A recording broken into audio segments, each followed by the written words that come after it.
Okay, we're going to move to our second and last part of the afternoon. I'm going to introduce our two moderators. On the left, Corinne Stein, Vice President, International Fuel Cycle Strategy, NTI, and immediately on my left, Jenny Usanen, who is dealing with leading strategic reflection in the department in Therese's division. Ladies, the floor is yours.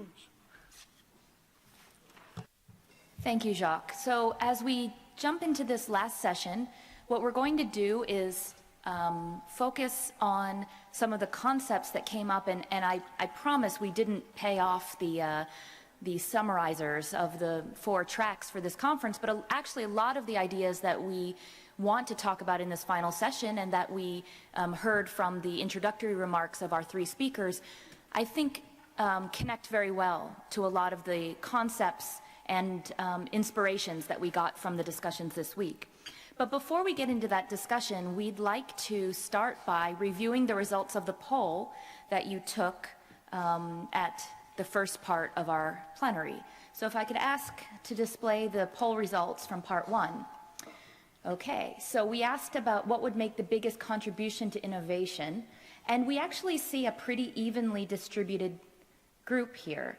A little bit of an advantage for F, shared understanding with states. And I think that's true. I mean, if I would say one thing about our discussion, I think we've been extremely focused on the greater good for safeguards and the safeguards mission, but I do think we also recognize there are political realities here in Vienna and at the IAEA, and I think maybe we're seeing some of the reflection of those political realities that we need to build that shared understanding with the member states on the priorities. But we also see that engagement with other sectors in the safeguards mission runs a pretty close second. So, but I have to say, of all the polls that I've seen this week, this one might be one of the most evenly distributed. So I think we're seeing quite a lot of opportunities for innovation. And I appreciate everyone participating. Before we turn over to the discussion then in this session, I want to remind folks that right now on your app, you should be on the closing plenary part 2. We're switching over to part 2 on the calendar, on the program. And if you had not seen part 2 appear, as I didn't before and mildly panicked, just close the app and open it back up, and part 2 will appear. It was added to the software. And then in part 2, we are going to be using the Q&A function to take questions from you and to direct those to either all of the speakers or any of the speakers. And I know for a fact lots of the things they said in their initial opening remarks before the break raised questions for me. I hope they did that for you as well. So I'm just opening mine to make sure. Yep, we've got Q&A now active. So please put your questions in anytime. We are monitoring those and we will use them. And then also use that to upvote if you see somebody else ask a question that you want to make sure we get answered for you, then please upvote there. So with that, I will turn it over to Jenny. All right, so let's get started with the panel. Last year, in our Emerging Technologies workshop, we had Bernard Meyerson, who is the Chief Innovation Officer of IBM, come and talk to us about innovation. He made the point that while there may be different models for innovation, all organizations should have one. So my question to the panelists is, why is innovation such a buzzword right now? Why are governments and why are corporations so focused on it? Why do we need innovation? Anyone of you can start. Sure, so I'm happy to start. So I think one of the interests is because, at least in my own experience, you don't need to be a large organization to be innovative and to try new things. And in fact, you, in many ways, have a lot of freedom to take some big risks. An example that I can speak to is 2 former students from the very program where I teach were the ones who started Airbnb. Now, they changed an industry, and everyone else is trying to catch up. And so these industries are trying to catch up because oftentimes as you focus on a mission, you can focus on the process, but you start to become stale. And I think they see and they realize that it's important to take risks and try new things. And so we can change the world if we're able to take those risks. And it's tough for an organization who's done something a particular way for a long time. And so I think everyone wants a little taste of what this innovation means. And so it's really being folded into conversations with the governments, with large corporations who've done things the same way for years. But I think there's not only a need for it, but there is certainly the appetite to participate in that from designers, technologists, and whatnot, into areas where they might not normally be participating.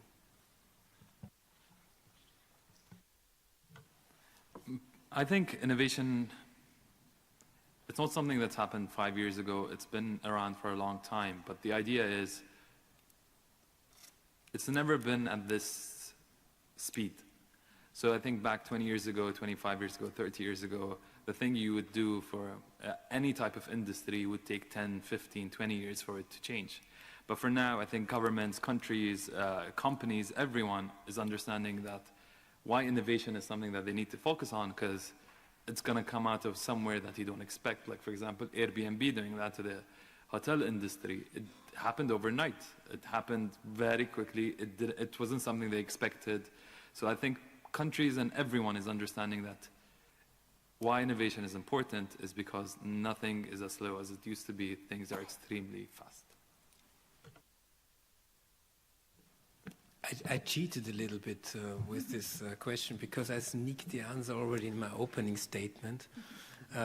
Looking back 100 years with the small poll that we made here, it's clear that innovation is what makes it's the primary reason that people's lives get better. So then the question would be, why was it not a buzzword already for much longer? And maybe the answer to that is because it's only now becoming apparent that so many technologies are coming together, so many technologies are mature at the same time, and the combination is what increases the speed, as you have just said. Maybe an example that is not a future scenario anymore, but just in everybody's life. The smartphone is a combination of mobile phone technology, internet technology, and lots of new materials technologies, which at the time when they were invented independently, nobody could have predicted that it would come together in this way. And we have a next wave coming now with nanotechnology and even more information technology, new materials, which predictively will create lots of more breakthroughs. And so it's becoming apparent for governments that you cannot take this in a slow way. That's why. So I have a question for each of you, an individual question for each of you, but if others would like to add on after, I certainly would welcome that. Abdulaziz, let me start with you. You talk about, government and innovation, two words that don't always go together, and certainly Oliver mentioned the same thing. How do you innovate in a bureaucracy? How do you make a large organization think like a startup, to use your words, and sometimes dispel the fear or reticence of, and frankly, in a lot of cases, an older generation that maybe isn't used to the speed of change? Very tough question, but I think for the United Arab Emirates, very different than any other country is, we're very small compared to the US or China or anywhere else. So what we have for innovation and the way that innovation has been driven is because we have leadership buy-in at every single level, from the prime minister to every minister to every director general of every government entity to a department where they know that they need to innovate. There is a KPI that tells them if you don't innovate, you're actually no longer there. It becomes a system of how people work, and I think that's how we've been trying to do it in the government. But it takes time. It's not something that you can do overnight. It takes time that you need to bring innovation to government. You need people to see, it's not just about brainstorming sessions and people thinking together, but about seeing outcomes. And as soon as people start seeing outcomes of all these sessions and things that they've been doing, that's when innovation happens, and people can actually understand and tangibly understand what innovation is.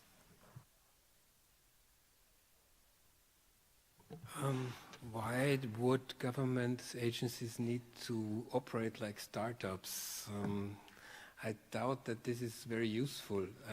I think that there should be good partners for startups, but the startup has a certain model of operation. There's a very high failure rate. And they have a very short attention span. They plan ahead only a few years. That's not what government agencies should do. And also, innovation, when people talk about innovation, they always talk about, or they tend to focus on the novelty part, that, we have to break out of the norm, etc. There's also another aspect to innovation, which is you need a stable base. You need a stable society, you need stable laws, you need good regulation, because if you live in chaos, you are not interested in more novelty, right? So I think that government agencies need to be good partners. They don't need to be startups, and that they need to understand how startups work, and they should provide the other aspect, which is long-term thinking, long-term goals, and stability. So it sounds like there's certainly different models of innovation, like Jenny said in her initial quote, that there are lots of different models, but you need one. And so whether government can act as a startup, government should partner with startups, I think these are all different ways of thinking. And it proves that innovation, is a buzzword, but there's substance behind it. But I'm interested in something, I hadn't prepped this question, but is innovation a luxury then, or is it a necessity?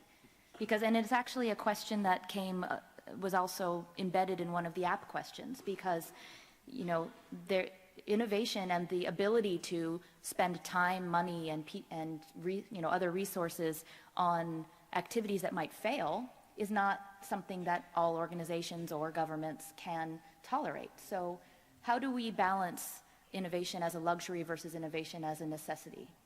Any thoughts on that?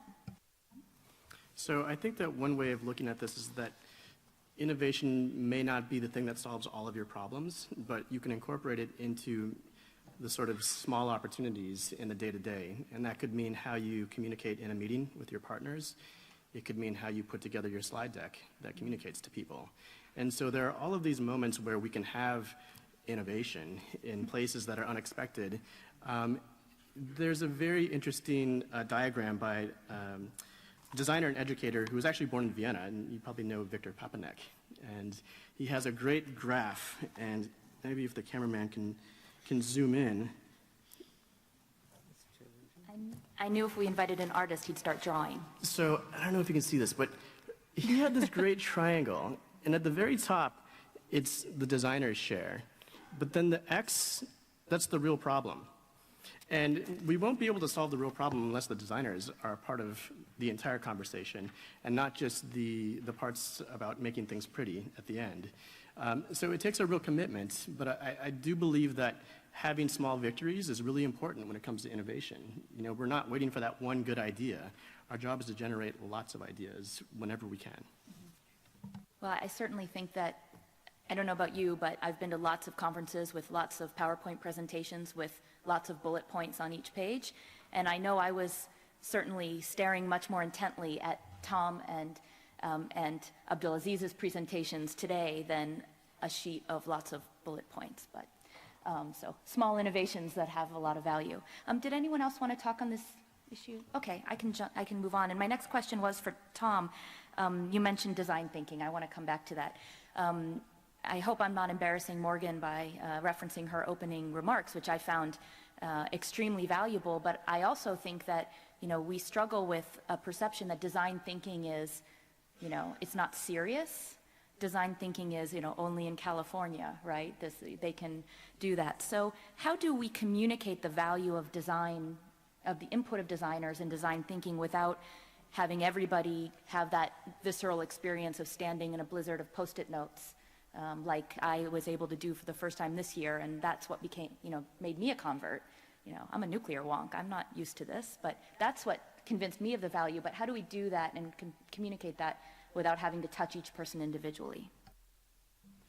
Sure. So, as Morgan knows, I actually really cringe when I hear the term design thinking. Okay. And I think a lot of designers actually do, especially designers who are trying to constantly come up with new things. A colleague of mine talks a lot about how design thinking has actually created the space for, different types of people to be at tables like this one here. And so I think there's value in that. As we teach industrial design, we talk about objects and artifacts, the products that we use, but we also talk about systems and experiences and different platforms and services. And so we tend to think of design as not only understanding all of the different parts that create the whole, but then the actual craft of making something beautiful, of using the right typeface, of using the right color, the right composition. How do you create something that somebody understands intuitively and doesn't misunderstand and hasn't accidents? These are all elements of design. And I think the important thing to remember is that design thinking may be a process that you can read about, but designers actually bring in specific tools that are distinct to what they do. And so there's a difference. And I guess the last thing I would say is that it's equally as important for designers to understand the constraints that the experts have. And that takes time to understand your culture, just as it is for you to understand what our approach is. And once we invest in that time to understand what those connections might be, or maybe even the gaps, that's when the real work can start. If I can add, I think as government, when I said government acts like a startup, is the idea that we as government have the biggest number of consumers. All of these people that come to government for services, all of that.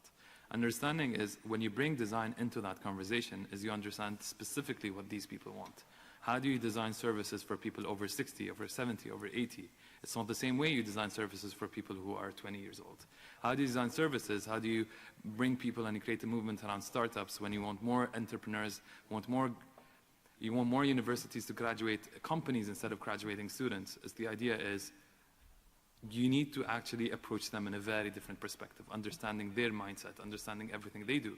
And for government, design is extremely important. It's not a California thing. It's something that's very prevalent here in the United Arab Emirates, that you need to bring design into the conversation because you need to understand what people want. You're not sitting in your ivory tower designing for people. You're actually on the ground designing for them. All right. At this stage, we'd like to open it up for some questions from the floor before we go into the questions submitted in the app. So please help us by waving vigorously, because it's very difficult to see from here right now, especially with the spotlight on us. So are there any questions from the floor? And if you do have a question, please use the microphone.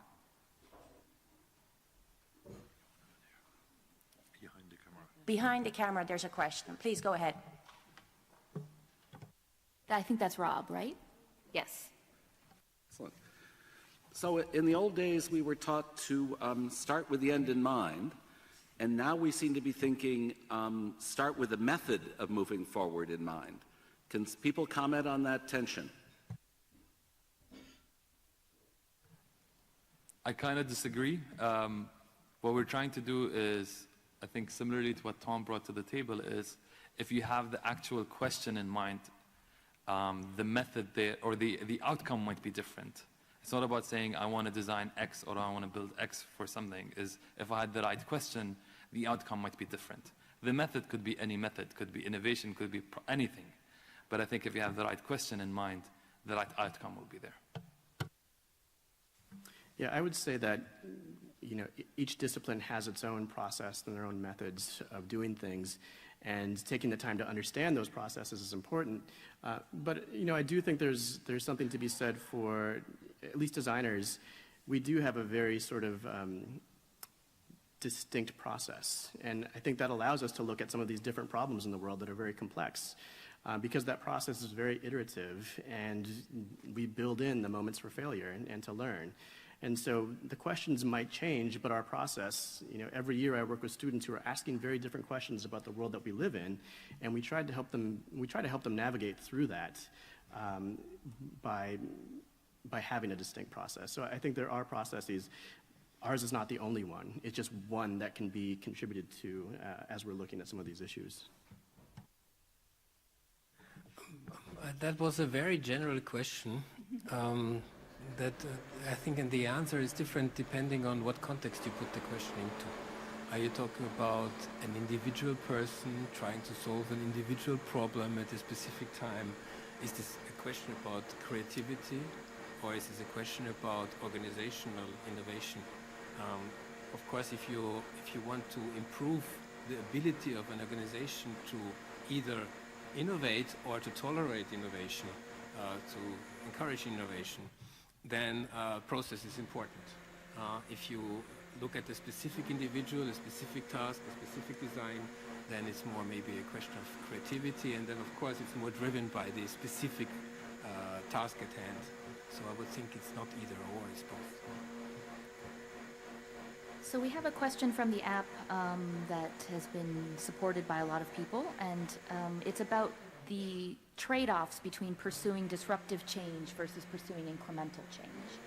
And I'm wondering if the speakers could talk about whether kind of a mission-oriented organization like the IAEA, as it's posed in the question, what are the trade-offs for an organization like the IAEA to think about pursuing that disruption versus going through a more tried and true incremental or evolutionary process? Any thoughts? I think you need to do both at the same time. We do it in the UAE. You need to create incremental change at different levels of government, but you also need to come down and you sweep in with some disruptive innovation. So I think you need to do both to create innovation. Yeah, I would just add to that. I think it's important to provide opportunities for individuals and organizations to feel like they can contribute in new ways. But it's also important to have the leadership to sort of say, we're not doing that anymore. You know, there's a time when ideas, it's like all about ideas, it's all about ideas. But there's a time when someone has to say, we're not pursuing that idea because that's just too far away from our mission. And so I think it's important to give everyone the agency to feel like they can contribute, but also have a guiding vision to say, this is a great idea, but it's something else. It sounds also like you need a safe space for the failure. Please, Oliver. I want to come back to the distinction I made between startups and government agencies. In particular, this one here is about safety. So that's, in a certain way, that's the opposite of disruption, right? I mean, and so you probably have to distinguish between the overall goal of the agency, which is to keep this place, this world, a safe space, right? And on the other hand, maybe the very detailed, specific processes that you use for reaching your goals, for reaching your objectives. Well, there you can be disruptive, of course. But I would suspect that for a place like this here, you know, in terms of balance, the safety part is more important than as for a designer who is very happy of producing maybe 10 designs and one of them works, and for you that's not an option, right? So you would have to very carefully plan an environment where you maybe can experiment with different options and always still stay on the safe side, I guess. So let's explore that a little bit more. So one of the questions I had in my mind as I thought about this panel is, how can organizations create conditions that are conducive to innovation? Abdelaziz, you talked about creating platforms during your speech and creating that environment. And we have a similar question also from the apps. How do we create space for that? I think you create spaces for people to feel comfortable, for them to fail. Creating a space where, as Tom said, you need people to come to a point where they say, this idea won't work, this does not serve our mission. But you need to create a space where you can go sporadically with that as much ideas, but you come in at the end and say, what ideas are we going to pursue? There could be a list of 1,000 ideas that no one wants, but there could be 2 that we want to pursue. For example, as for the agency, they will want to pursue 2 of these ideas. They don't need to be ideas at the level of how do we safeguard something, but these could be process-oriented innovations. Innovation comes at multiple levels of any organization. So one more thing would be, innovation is not just, there shouldn't be a team that's called the innovation team. I think innovation comes from all aspects of one organization. So making it sure that it's everyone's job to some extent, that everyone has a voice if they wanted to innovate, that's a cultural thing that needs to happen. Can I ask a follow-up question on that? So in practice, what do you do? For us, we push people. We expect a list of initiatives from every entity. We're not saying this is going to be implemented, but please come and start thinking about this. So you're not blindsided by something that comes from somewhere else. Start thinking about the future, start thinking about the innovations that you can bring to the table, and let's discuss them. They might not be viable, but I think our role is we make people think about the future. We ask them to come up with ideas. We ask them to do that, and it's part of their KPIs. So that's what we do. Any of the other speakers want to comment? Just to add on to that, there was a lot of emphasis now on not punishing people for failure, which I think is correct, but you also have to really award them for success.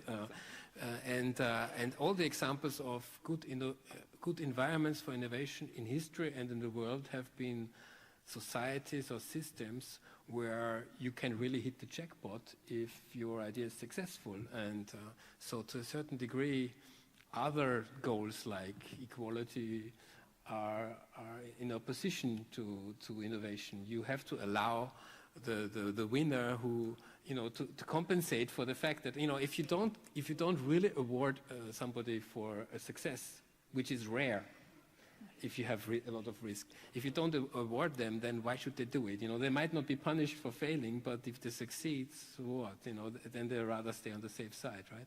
So, yeah, I think you have to... And the question then for an agency like this one, if you really want to be an innovative agency is, what do you put on your job postings, proven ability to run a team and to stick to regulations and so on, or... demonstrated ability to innovate and to take risks. Would that be something that is on the next job postings of this agency? So I mean, or do you promote people if they have contributed to an innovative idea? And as has been mentioned before, this is not maybe one person; these are many people. How do you distribute the rewards? I would add that. I don't know how all of you talk to each other professionally, but I do know how artists and designers talk to each other, and there's a very distinctive culture of critique. And this culture of critique is what drives great work, because it is meant to be critical. It's meant to point out what is working and what's not working, but it's not personal. And it can be articulate and tactful, but totally brutal. And that's important if you want anything to change. I think, I'll just give you a quick story. I had, brought together design students and the military, and it really made some of my students uncomfortable. But you know what? It's important to have that uncomfortable feeling if we want to try something new. Because if all my students are just comfortable, we're not really pushing the edges of what our discipline can do. And so, in terms of making space for innovation and whatnot, I think it's really important to be able to have the tough conversations with the people in your team and the people who are trying to work with you. That actually leads me into a couple, I'm going to combine a couple of questions from the app, and, usually we like to pick the ones that have been upvoted the most, but I actually want to focus on a couple of the ones that hadn't, because I think one of the reasons they aren't upvoted is because they are looking at the negative. We want to be positive, and in this panel we've been very positive, the future is innovation, right? And that's great, and we should focus on that. But for a moment, I want to kind of talk about how do we deal with resistance? How do we I think we've all been in situations where there's a defensive reaction, because part of innovation is saying what you're doing now isn't enough or it's not good enough. That's how some people hear the call for new, the call for innovation. And at larger global levels, that can make people retreat into fear and, fear of the advanced pace of change, et cetera. Do you have any experience with dealing with a negative reaction, and how we might, either on a personal level or organizational level, manage through that?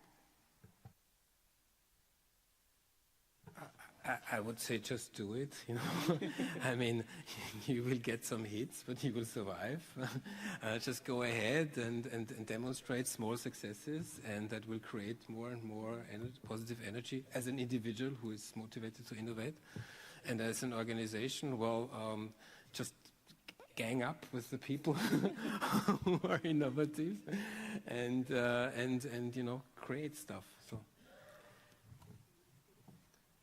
I think sometimes there are grumpy people on any organization's level, is bring them into the conversation from the beginning. Get them to be owners of these new disruptive ideas. I think we have that at government sometimes. If you want to change a service center or you want to do that, you do that with the people there. If you come in with a new process that like, we've been doing this for the past 15 years, why would we change? Is bring these people who are skeptical, who are critical, and get them with you on day one. Yeah, I would agree. I've worked with people who think that showing an Excel spreadsheet is the best way to convince people of something. And it may be, but it really depends on your audience, right? So I think what has worked is showing evidence. Okay, let's work together and try something different and show them what you can bring to this that they are not seeing. And that evidence can become the first step in a more gradual, long-term collaboration in some ways. So innovation actually demonstrating greater effectiveness, greater efficiency, even cost savings, better communication, and as Abdulaziz said in his presentation and in his remarks, that being tangible. I think that's what I'm taking from that conversation. What's the role of organizational culture? This is slightly related to what we just discussed. What's the role of organizational culture in cultivating innovation or blocking innovation? I mean, I think the role is to trust the people that work with you. And if you don't trust the people that work for you, they're not going to do their best work. And I really feel like making people feel like they're a part of something is what successful businesses do. And so without that culture, it's going to be a real challenge to get people to buy into what the shared mission might be. I think from a leadership perspective, don't just say, guys, go innovate, but be part of that team. Create a culture where innovation comes from top to bottom, from bottom to top. So I think that's, from a culture perspective, what I would add. So I want to give another chance out to the floor. People have been very good at putting questions into the app. I know that your voices work too. Does anybody have a question from the floor? Waving. Oh, Mark, please.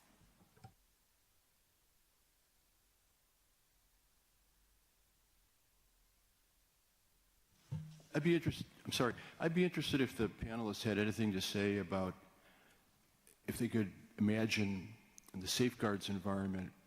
I understand that that's not where you come from, but in the safeguards environment, the potential downside of a failure or a risk that is not covered in making innovation could be dramatic and catastrophic. You could, if you innovate and you don't cover your downside risk, you could have a non-proliferation event that could be very dramatic indeed. And I wonder what advice you give the agency to think about managing that downside risk at the same time you're thinking about innovating. Thank you. So I want to actually ask Tom to answer this one, and of course others are welcome to jump in. But you know, one of the things that your projects that you've been involved in is really about understanding others' risk and others' fears. So maybe you could talk to this. So I think we are using this word so much, innovation, but I think it really matters where you put that in your organization. And so maybe innovation around specific safeguards issues is not the right place. However, you could be very innovative about how you reach out to the next generation of safeguards experts. You could reach out and find new ways of communicating what your challenges might be so that the public understands what you're trying to do. And so I think the opportunities to be innovative don't need to be the areas necessarily where there's the greatest amount of risk, but there could be great reward. Maybe we need to redesign inspectors' toolkits and uniforms the way you did for the fishermen. I would just say bring other people from, like, spending time on this panel today. I would love to help on any type of safeguard initiatives. I really think it's important now. I didn't think about this before. I didn't look at this under this light that how much safeguarding is extremely important. And I think get people from other parts, not just from the industry that you work with, but from other industries that you might learn from or get insight from, or maybe they learn from you as well. Can I follow up on that? So another question that I really wanted to ask exactly is, what's the role of collaboration in innovation? And Abdulaziz, I wondered, we talked a little bit over lunch about the example you gave from another industry, and I wondered if you might share that with us. So we were approached by the aviation industry in Dubai to actually understand that innovation in the aviation industry is as risky as well. You change something on an airplane, something could happen. But understanding that any type of innovation in aviation industry takes from the idea phase to implementation about 20 years. And that happens because you have the operator on one side, you have the airline on one side, you have the regulator on the other side, you have people with the ideas on the other side that never meet on the same space. And what we've been trying to do in the UAE is create a space where it's an aviation lab where all of these partners, you have labs within Airbus, you have labs within Boeing, you have a lab within Emirates Airlines, but they think separately. When you bring them together to understand that they can work together to design what the future of that aviation airline is, that creates the difference and that could accelerate it. And what happened is when the aviation lab was established, each one of these members, the airline, the operator, the regulator, everyone owns 20%. So whatever thing happens and comes out of this, they all benefit from that. So that's an incentive scheme for all of the partners. A little story from some years of innovation funding in the European Union. I don't know if any of you participated in European Union projects, but it's a lot of red tape. So you get funding, but then you spend a lot of money on admin. And so the people usually come for the first project because they think they will be financed, you know, their innovation will be financed by somebody else. But then they come back for something else, and that is exactly the cooperation. The fact that you're forced to cooperate with other people, you're forced to clearly define your goals, you're forced to keep, you know, your project on schedule because that's all in a certain framework. That cooperation is actually the benefit in itself, and it's not necessarily the money that you get from the European Commission. So that's an experience that hundreds of research and development institutions and industry partners made in the European Union. So I think that's it clearly describes that the cooperation in itself is a value. I would just add something. When we did the Dubai 10X initiative, we had 36 government entities, and we had a lead from every government entity that ended up on a WhatsApp group. Now, 1 year down the line, that's the best WhatsApp group you can have in the UAE. Anything you need from any other government entity, you just type it into that, and they know each other. They've traveled together. They've worked for a full year together. They're like, they have teams in every government agency, but themselves as a team, they think of themselves as one team. So collaboration is extremely important for innovation. Sure, I would just add that in terms of collaborating with unlikely partners, people who you never imagined collaborating with before, double the amount of time that you think it's going to take, because that investment in time is so important just in terms of understanding what the real issues and challenges are from both sides. But I think the payoff is generally well worth it if you invest that time to understand the constraints of the partners you're working with. Yeah, so I want to emphasize that also, and maybe come with a metaphor from an area of life that a lot of people in this room might be familiar with, and that is multilingualism. You know, people who don't have multilingual children usually think, well, they just pick it up naturally. They grow up in this environment and then they speak 5 languages. That's of course not true. You have to put in a lot of extra work. But that extra work has a lot of benefits. If you do it properly, if you actually invest the work, then your children will have a much broader view on life, and they will also be more creative, by the way, if they're multilingual. But if you don't put in the extra work, then they don't speak any language properly.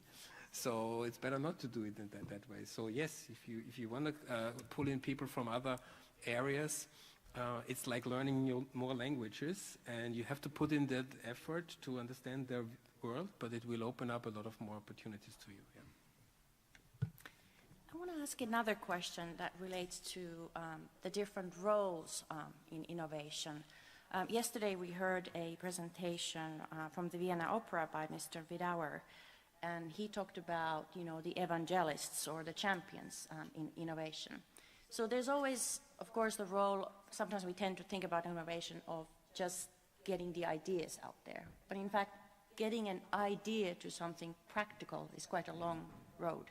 So what are the different kinds of people or different roles that we need in order to get that idea and get it to fruition? What do we need?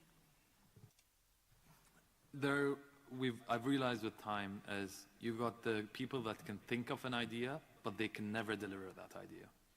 These are not the right people. So you need a person that ideates, but you need the person that takes that idea and brings it to fruition. And when you're lucky, that's the same person, and most of the time, these are two different people.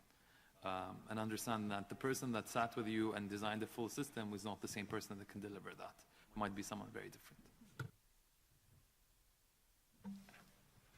If I were to imagine the IAEA communicating what you do to 3 generations of people, you know, your grandparents, your parents, and your 10-year-old, you may have a similar message, but the delivery is going to be so different, like you're saying. And so I think the roles are important because different people know how to reach, in some cases, different audiences.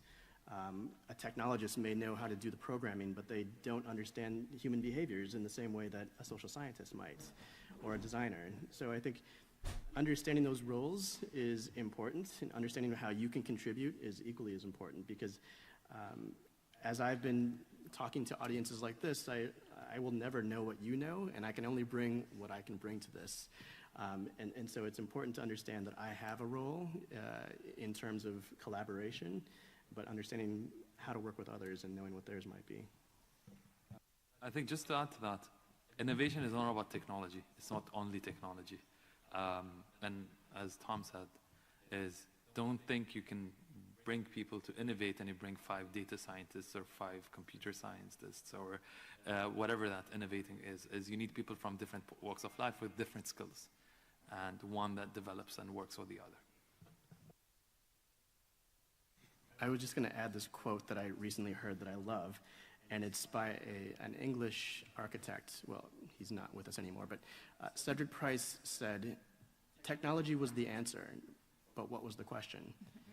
And that was 1966, and they were talking about cars and cities. And so technology isn't always the answer, it's the questions. I want to add some aspects here on the role of the social environment, going a little bit beyond the question of, how do you sell your innovation, but rather, what is an innovation? There's this Hungarian-born psychologist called Mihaly Csikszentmihalyi. Yeah, you know him. But also, he was the inventor of the flow concept, but also he made a very extensive study on when is something actually considered innovative. So if you would take like Picasso and put him into the Roman Empire, he would be quite novel, right? But would anybody take notice? Would anybody even think that this is good painting? He might be too far ahead, right? So your innovation is only effective if it hits the sweet spot of just being new enough. Your environment has to be somehow ready. And so if you already include a social environment that gives you feedback on, what kind of innovation would the world be ready for now, or my organization be ready for now, or what do they need, then that all naturally goes over into the people who would later convince people to use your innovation, right? So it's you cannot, as an individual being, assume that you will be on your own, be able to decide what is the right kind of innovation for this world right now. The world might not care. So take aboard your stakeholders from the start and include that already in the planning for later than using your innovation. So you're saying when I have a great idea and nobody listens, I'm ahead of my time. Good That's to know. exactly what I'm saying. Good to know. Thank you. I'm going to give one last chance. Oh, great. Excellent. I see waving hands, which is what we asked for. Please, Gleb. Thank you, Corey. You said a couple of minutes ago that everything was so bright and shiny at the panel. I guess this is when a Russian diplomat jumps in. So I would first of all like to thank the panelists for their wonderful discussion, most specifically Mr. Abdelaziz. I have to tell you that although you're outside this agency framework, at least that was a very bright presentation of how to make a presentation. I definitely want to go to Dubai and Abu Dhabi someday. Referring back to your presentation, an insider's look on the agency. You can imagine the agency as a country, relatively new, just a bit older than the Arab Emirates. And here we have the Secretariat, which works kind of as the government. And we have member states, us participating here, we're kind of citizens, voters. And there's a peculiarity. I'm here alone speaking on behalf of my government, so I'll be the householder, and then I have to come back to my house and tell my wife and kids why you guys are building this 3D printed hyperloops.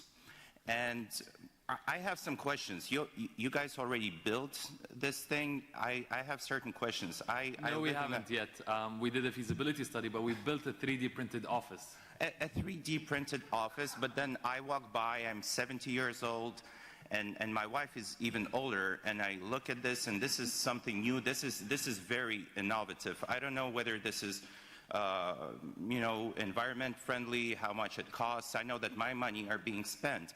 So the example that you have provided based on the innovative approaches that you implement in your country, I guess they're also followed by some action, some innovative action from the government on outreach to your citizens. So I guess you have some innovative form of trying to explain to the general public that those new techniques and those new approaches are something that are really good for you.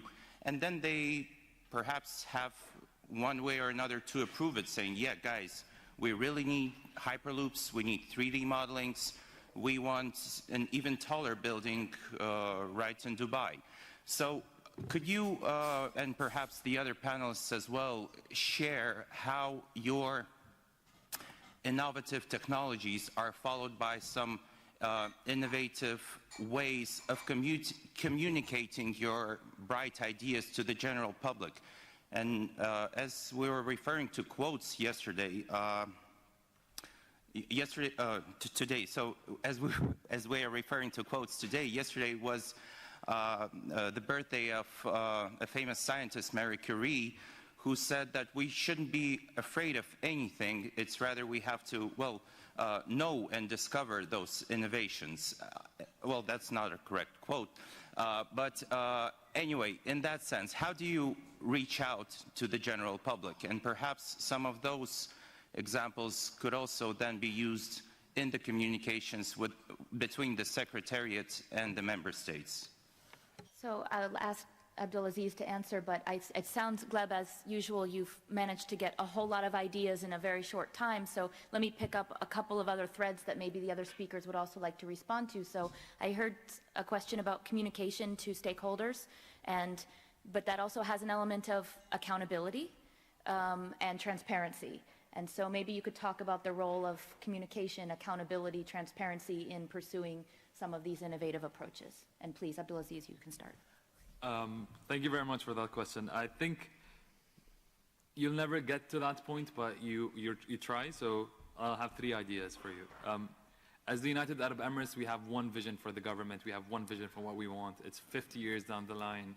No matter who's running the country, we're going to have the same vision. Who's running the departments, we're having the same vision. So understanding that if the agency, for example, has one direction and one vision, one North Star for the agency, it's no matter what other country and what other member understand, if they all are behind that agency and that vision, it makes sense. And if all of the members have a similar set of values that they understand that they need to bring to the table is extremely important. But how we communicate to my mother or my grandmother why we're building a hyperloop in Dubai, for example, she doesn't need to know as I'm building a hyperloop. She needs to know that she can get from Abu Dhabi to Dubai in 12 minutes and meet her daughter or something. So the idea is, instead of talking to them about the innovations, you talked about the impact and the outcomes. Sometimes innovation cannot be a return on investment kind of perspective, but more of a return on Dubai for ourselves. Understanding communication is tricky.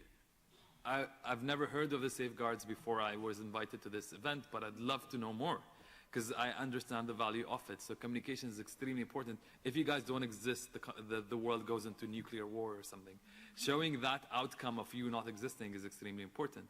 So we do that when we say 3D printing buildings. The outcome is you can build a house in a month. It's going to be 30% cheaper. It's going to be that. The impact is more important than the actual innovation.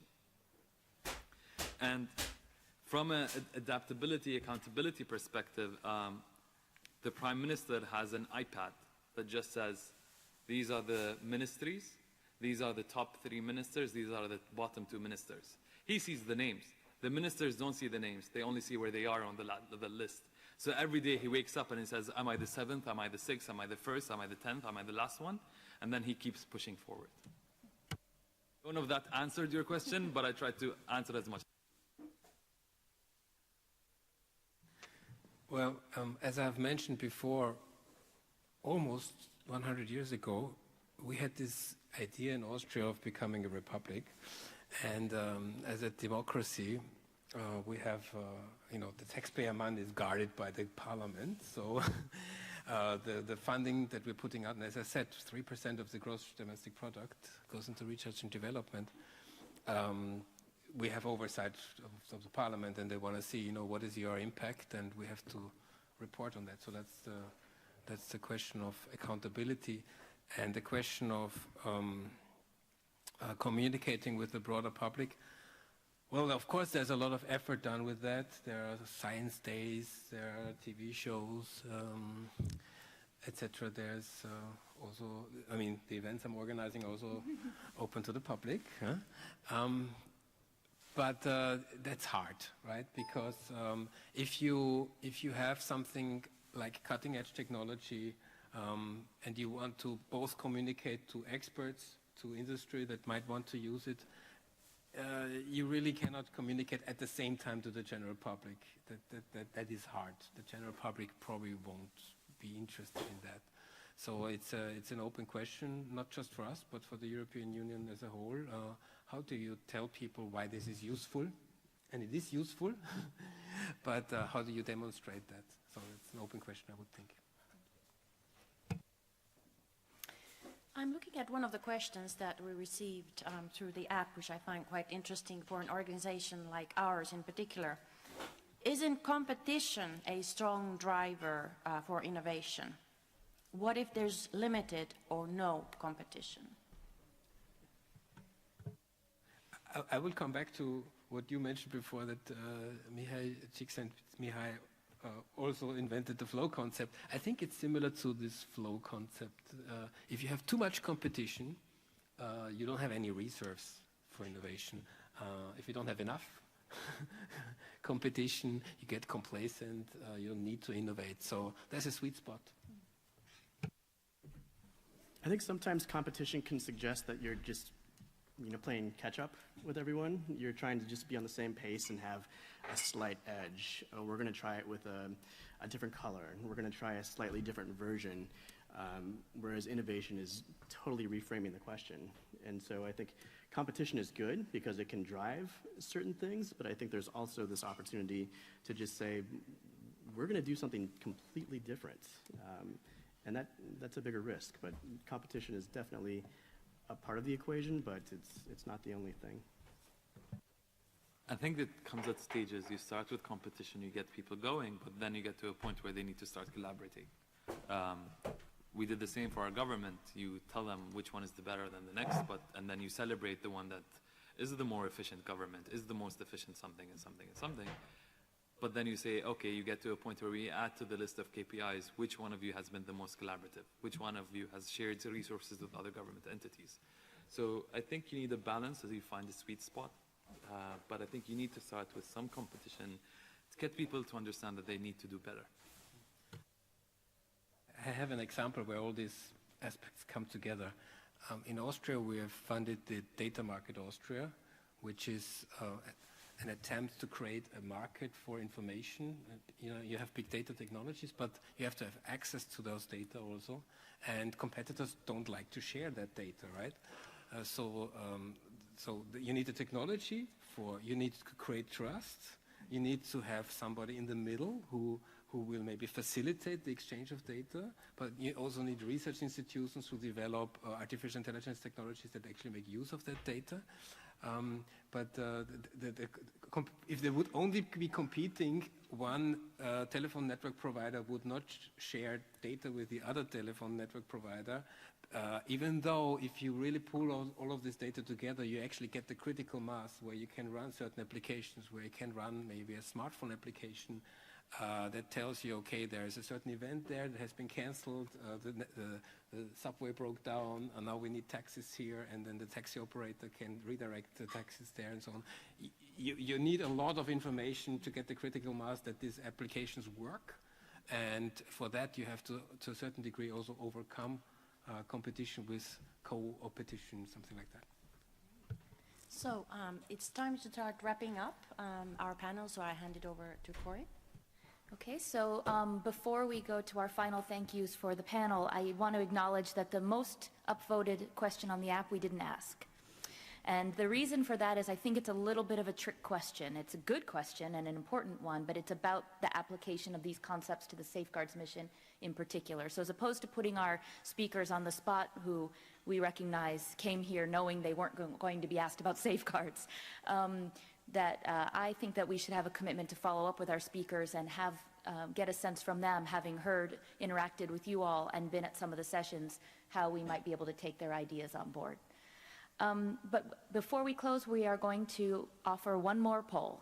So is everybody ready? Polling question. It's going to look very familiar.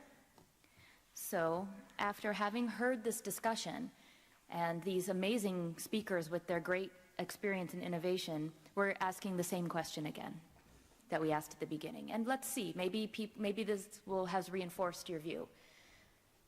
So what would make the biggest contribution to innovation? Okay, so it says 25 votes. There's definitely more than 25 people in the room. So while we're waiting for these to come in, we can ask our speakers what they think has made the biggest contribution to innovation. All right, we're at 89, 90, still coming in. But all right, so we're seeing, I think that F is still the top choice here by a little bit of a greater margin, actually. Almost exactly the same on the first two, but we've got engaging other sectors has now increased its percentage even more.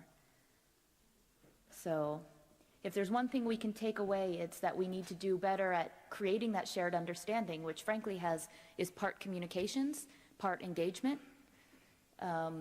talking to each other, and we also need to engage other sectors. And if you see, we're balancing out almost equally between the two.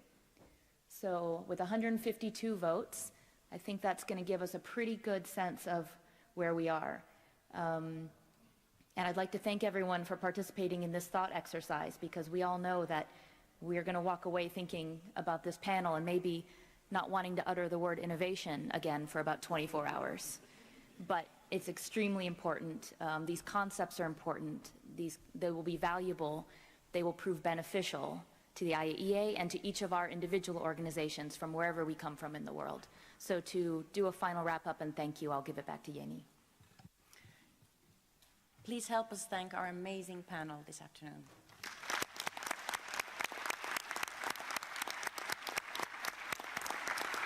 And hand it back to Therese. Okay, I certainly join the moderators to thank the panel, but also thank our two moderators for a fantastic job.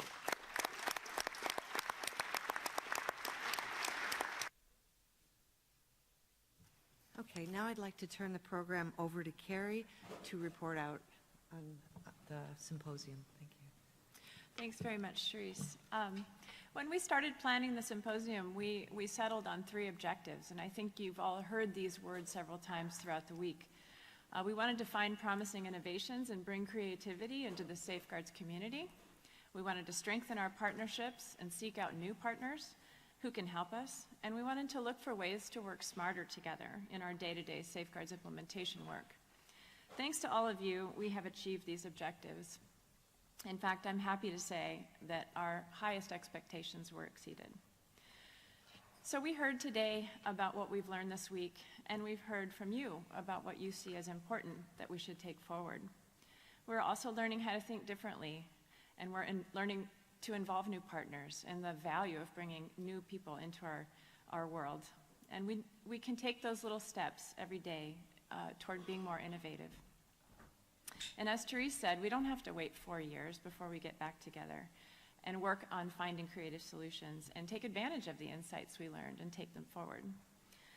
Gabrielle Torrigi is dedicated to preparing a summary report, as we mentioned, that explains the insights that we've heard about this entire week and provides us a framework and a mechanism to facilitate our continued cooperation and explore the partnerships we need to succeed. So to design the symposium to focus on the thematic tracks and to achieve the specific objectives within each session, it took really a huge amount of work up front. And I'd like to thank the people who put that work in, and those were the session owners. These were staff of the Department of Safeguards for the most part, and they just put so much effort in. I would really like to give them a round of applause. Thank you, session owners.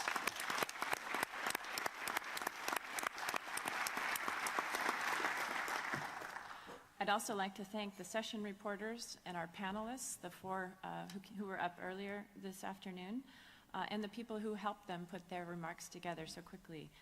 This was a lot of effort, and we're really grateful to them. I hope all of you found benefit in getting out of our comfort zones. As Jana highlighted, this made some of us a little uncomfortable, and it certainly made the symposium team at times very uncomfortable. But we really think that it brought value, and I think we should continue to try to do it. I want to say that we took great comfort in having the wonderful support of Yanni Gordis, our professional facilitator. He helped us a lot in making the sessions interactive. He gave a webinar to train our facilitators. He sat with us every morning. He got here at 7:45, and he stayed here till 7 at night. And he has been excellent, and I think he is to be thanked for a lot of the success of the interactivity. And I'd like to thank Carnegie Corporation of New York and the Vienna Center for Disarmament and Non-Proliferation for supporting him. And they'll continue to support our efforts to move these things forward. So in addition to the technical objectives that we set for this week, we also wanted to achieve better gender diversity in our speakers and in our audience, and we wanted to have better geographic diversity to break the trend that we've seen in the past where 80% of symposium participants were coming from Europe and North America. And I'm delighted to tell you that we did it. This week we had 797 participants. We didn't expect that many, and now you know why some of you were sitting on the floor. And I apologize for that, but I think it's a better problem to have than the alternative. We had 30% women, and that's significantly higher than we've had in the past, and it's also higher than the 22% average women in the nuclear industry. So I'm delighted about that. And thanks to Rob for pointing out that we actually had a nearly all-female panel, and that was a great insight. So we got the numbers down where we only had 56% participation from Europe and North America, and that means we had a whole lot more people from the other regions of the world. And I think that diversity enriched our discussions, it enriched our presentations, it livened up the week, it allowed us to hear different views, and I think the quality of our work as a community will continue to increase as we consciously seek diversity on our teams and in our organizations. So again, I'd like to thank you all for your willingness to share, for your courageous creativity, for listening to different views and perspectives. And I encourage all of us to find those new dots that Morgan was telling us about on Monday, to seek out new partners, and to keep up the momentum. And I'm thinking, now that I heard from Abdulaziz about his WhatsApp community, that maybe we need a Safeguards WhatsApp community. And I have to tell you all that we lived on WhatsApp this week. So, so I look forward to continuing to collaborate with you going forward. Thank you very much.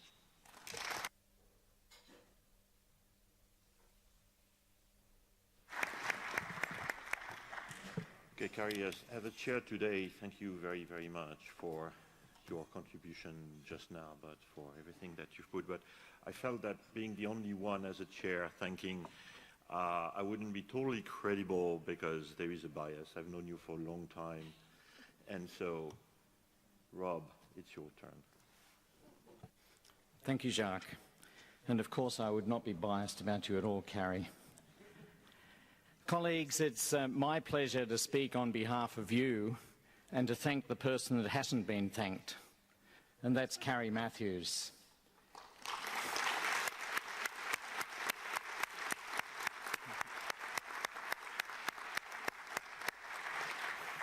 Carrie has exemplified almost everything that she said the symposium was meant to be about. The way that she's taken this job on in an innovative way, the way that she has promoted interactivity in the meeting has been her way of leading her team and the broader set of people that were consulted about establishing this program. But most of all, I want to highlight true leadership takes risk. This lady took risk. To bring together a symposium like we have just experienced and I think enjoyed and benefited from was taking quite a risk. She could do it the normal way, but she didn't. And Carrie, I think the benefit is there from all the people I've spoken to that we appreciate. You took risk, the benefit is there, and we applaud you once again. Thank you so much, Carrie.